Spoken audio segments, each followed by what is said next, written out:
មនុស្សខ្លាំងពិតប្រាកដមិនមែនស្ថិតនៅលើលុយឋានៈបុណ្យស័ក្តិនោះទេ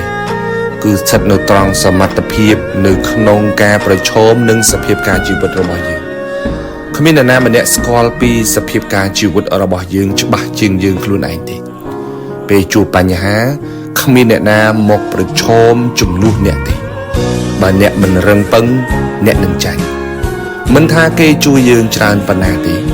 មិនថាយើងធ្លាប់ជួយអ្នកណាច្រើនប៉ុណ្ណាទេត្រូវចាំថាបើសិនជាយើងមិនរឹងមាំគ្រប់គ្រាន់ទេ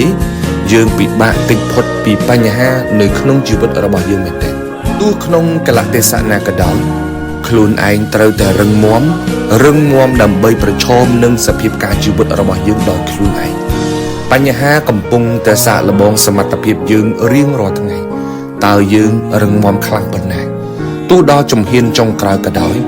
សូមកុំបោះបង់ចោលក្តីសង្ឃឹមរបស់ខ្លួនឯងសោះ